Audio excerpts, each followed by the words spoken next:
warahmatullahi wabarakatuh. Perkenalkan, nama saya Winda Sri Rahayu dengan NIM 3401885. Di sini saya akan menjelaskan tentang sistem pemrosesan transaksi. Yang pertama yaitu pengertian dari sistem pemrosesan transaksi. Sistem pemrosesan transaksi adalah bagian dari sistem informasi yang merupakan sebuah sistem yang menjalankan atau mencatat transaksi rutin harian yang diperlukan untuk menjalankan suatu bisnis. Misalnya, mencatat pesanan penjualan, pemesanan hotel, pengajian, pencatatan karyawan, dan lain sebagainya. Selanjutnya yaitu karakteristik sistem pemrosesan transaksi.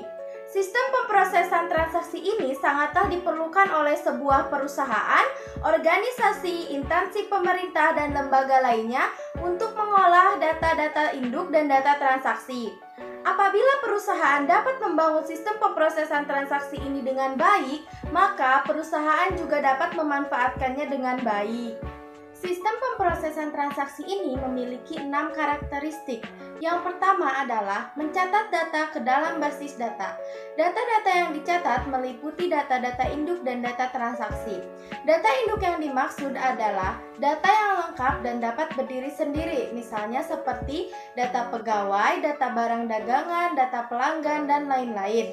Yang kedua yaitu sistem pemrosesan transaksi ini digunakan oleh pengguna akhir yang terdiri dari operator seperti kasir, teller bank, resepsionis hotel, atau para manajer pelaksana lainnya. Yang ketiga adalah sistem pemrosesan transaksi ini menyediakan sebuah informasi atau laporan yang bersifat baku atau standar, tidak mengandung banyak variasi. Yang keempat adalah sistem pemrosesan transaksi ini dilakukan hampir setiap hari karena setiap perusahaan pasti terjadi transaksi dan transaksi yang terjadi itu harus selalu dicatat. Yang kelima yaitu sistem pemrosesan transaksi ini diperlukan untuk pengambilan keputusan yang terstruktur. Keputusan yang terstruktur adalah keputusan yang timbul karena masalah yang jelas dan jalan keluar yang jelas pula. Misalnya, contoh seperti penjualan tiket pesawat, pencatatan tagihan telepon, pelayanan bank melalui ATM, dan lain sebagainya. Dan yang keenam adalah sistem pemrosesan transaksi ini memerlukan perangkat input dan output yang lebih bervariasi, dimulai dari telepon, mesin ATM, komputer, dan perangkat lainnya yang nanti di masa yang akan datang lebih bervariasi dan mudah digunakan. Yang selanjutnya adalah tujuan sistem pemrosesan transaksi. Sistem pemrosesan transaksi ini dirancang dan diterapkan oleh perusahaan karena memiliki beberapa tujuan. Yang pertama yaitu mencatat semua transaksi yang terjadi dalam sebuah perusahaan. Tidak hanya transaksi jual beli saja, namun juga perubahan pada data yang ada di perusahaan. Misalnya, perubahan harga jual pada barang dagangan. Yang kedua yaitu mempercepat proses yang terjadi dalam suatu perusahaan.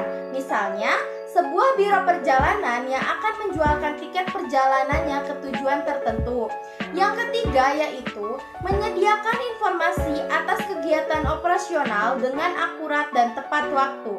Dan yang keempat yaitu meningkatkan kinerja dan layanan perusahaan. Contohnya seperti perusahaan pengiriman barang yang akan memberikan informasi kepada penerima barang terkait hal atau barang yang dikirimkannya melalui akses internet ataupun SMS.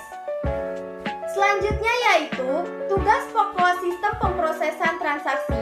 Sistem pemrosesan transaksi ini memiliki beberapa tugas. Yang pertama yaitu pengumpulan data.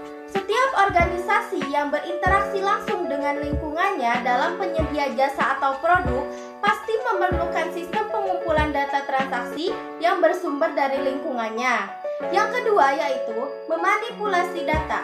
Data-data yang dikumpulkan terlebih dahulu diolah sebelum menjadi sebuah informasi. Yang ketiga yaitu penyimpanan data. Data-data transaksi harus disimpan dan dipelihara sehingga selalu siap memenuhi kebutuhan para pengguna. Yang keempat adalah penyiapan dokumen. Beberapa dokumen laporan harus disiapkan untuk memenuhi kebutuhan unit-unit dalam organisasi. Perkenalkan, nama saya Laila Bella Novita dari kelas Akuntansi C dengan NIM 34031180087. Dalam kesempatan ini, saya akan menjelaskan mengenai sistem pengolahan transaksi yang sebelumnya sudah dijelaskan oleh rekan saya mengenai pengertian, karakteristik, dan juga tugas pokok sistem pengolahan transaksi. Nah, di sini saya akan melanjutkan penjelasan tersebut yang berhubungan dengan komponen-komponen sistem pengolahan transaksi dan juga teknik sistem pengolahan transaksi. Nah, yang pertama, saya akan menjelaskan mengenai komponen-komponen sistem pengolahan transaksi. Apa aja sih yang termasuk ke dalam komponen-komponen sistem pengolahan transaksi? Yang pertama, ada yang dinamakan dengan dokumen sumber. Yang kedua, jurnal dan register. Tiga, buku besar dan arsip. Yang keempat, ada laporan dan dokumen. Yang kelima, ada bagian perkiraan dan kode lainnya. 4, rangkaian audit. Dan yang terakhir, tindakan pengendalian. Yang pertama, dokumen sumber. Nah, dokumen sumber itu merupakan awal dari langkah mengolah transaksi. Kebanyakan transaksi tercatat di dalam dokumen sumber. Selain berfungsi untuk itu, dokumen sumber juga menyediakan data yang dibutuhkan untuk keluaran. Misalnya, data dalam surat pesanan penjualan digunakan untuk menyiapkan faktur penjualan. Ada jurnal dan register. Nah, jurnal dan register merupakan catatan akunting yang memuat data dalam urutan kronologis. Jadi, semua transaksi yang terkumpul di dalam dokumen sumber nantinya akan dicatat di dalam jurnal. Yang membedakan jurnal dan register adalah kalau jurnal itu bersifat keuangan, sedangkan register tidak bersifat keuangan. Ketiga, ada buku besar dan arsip. Buku besar atau ledger mengikhtisarkan status perkiraan dalam satuan keuangan. Jadi, nilai transaksi yang terdapat di jurnal akan dipindahkan ke dalam buku besar atau yang sering kita sebut dengan istilah posting. Nah, melalui posting ini, status setiap perkiraan yang terpengaruh akan dimutakhirkan dengan menaikkan atau menurunkan jumlah saldo. 4, ada laporan dan dokumen. Berbagai laporan umumnya berasal dari proses transaksi. Salah satu jenis keluaran dari laporan sering disebut dengan laporan keuangan. Berbagai jenis laporan keuangan itu seperti laporan laba rugi, laporan perubahan modal, arus kas, neraca, dan juga CALK. Nah, ada yang dinamakan dengan bagian perkiraan dan kode lainnya. Nah, sebenarnya ini berhubungan dengan proses posting atau di dalam buku besar tadi. Karena setiap transaksi atau setiap akun akan dikode-kodekan atau diperkirakan sesuai dengan jenisnya. Contohnya, misalkan aset termasuk ke dalam kode perkiraan apa, dan juga kewajiban, begitupun dengan modal. Keenam, rangkaian audit. Rangkaian audit merupakan alat untuk melakukan penelusuran dari dokumen-dokumen sumber melalui jurnal, buku besar, sampai ke laporan keuangan. Selain berfungsi untuk itu, rangkaian audit juga memungkinkan untuk mengoreksi kesalahan, menjawab pertanyaan, dan juga rekon arsip. Terakhir, ada yang dinamakan dengan teknik pengendalian dan pengamanan. Pemrosesan transaksi yang baik menuntut adanya berbagai tindakan pengendalian dan juga pengamanan. Nah, contoh dari pengendalian yang telah dijelaskan ada yang dinamakan dengan bagian perkiraan, perkiraan pengendalian, rangkaian audit, sampai ke metode sekali tulis. Saya akan menjelaskan mengenai teknik sistem pengolahan transaksi. Nah, di dalam sistem pengolahan transaksi itu ada yang dinamakan dengan batch processing.